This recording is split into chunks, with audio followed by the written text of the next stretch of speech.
Okay, the last idea I want to talk about, now that we know what pigments are, we know how they work, we know where to find them, the last thing we want to talk about is, okay, how do changes in light intensity, meaning the strength of light, how bright it is, and temperature affect photosynthesis? And it turns out the pigments are going to play a role in this, as well as the proteins that they interact with. So let's start with light intensity. Okay, it turns out if we think back to that photosystem idea, okay, so let me draw one. So here's our protein, and we've got our pigments embedded. Okay, it turns out that as light hits this photosystem, right, I'm going to use some brightly colored light here. As it hits the photosystem, the light is going to, when it comes in contact with a pigment, be absorbed. So its energy gets absorbed, and then that energy gets passed on and eventually converted into chemical energy. So let's say that we have enough light that all of the pigments are activated, meaning all of these pigments are busy collecting light. And then let's say that we add more light, or we crank it up so it gets brighter. At this point though, all of the additional light that we're adding, okay, because we said, right, that all the pigments are activated, as we add more light, that new light isn't, even though it's not really going to bob and weave like this, but it's not going to have any pigments that it can hit to be absorbed with, because all the pigments are already busy absorbing light from, you know, other pieces of light. So the extra light will not be absorbed because there are no free pigments to absorb it. Okay, the word that we use to describe this is saturation, meaning that all pigments are busy, so adding more additional light won't work, won't affect the rate of photosynthesis, because there are no pigments to absorb that additional light.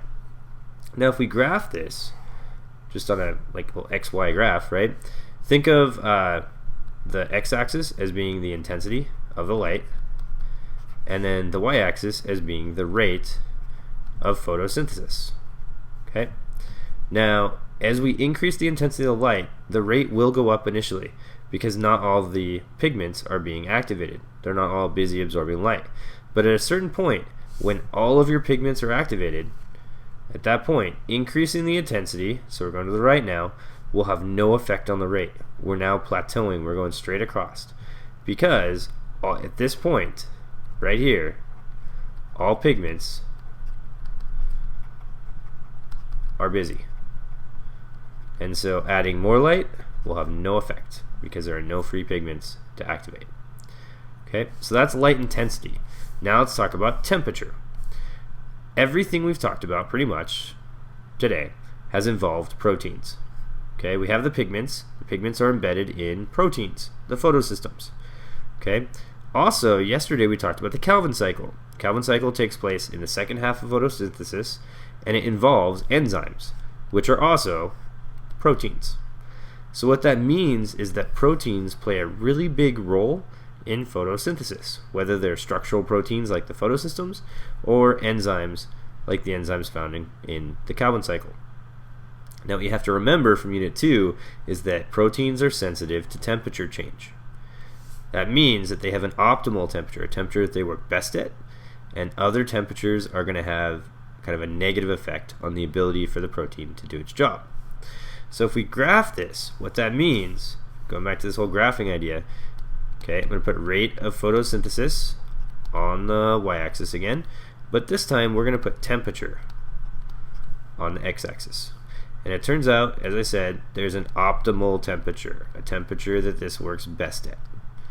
Okay, so I'm going to put OPT for optimal. If I decrease the temperature, the rate of photosynthesis will drop, because proteins are sensitive to temperature change. Changing the temperature changes the shape of the protein, which in turn changes its ability to help with photosynthesis. So making it colder, the rate's going to drop. The same thing would be said for making it warmer. As I increase the temperature, turns out that the enzyme or protein will change shape, and it will be less effective at its job, meaning the rate of photosynthesis will actually start to drop. So over here, this is kind of where the enzymes or proteins are cooked, and over here, this is where they are frozen. All right? So make sure that you've completed your notes. Make sure you copy down the graphs into your notes, and also make sure that you complete the online questions, and we'll see you tomorrow.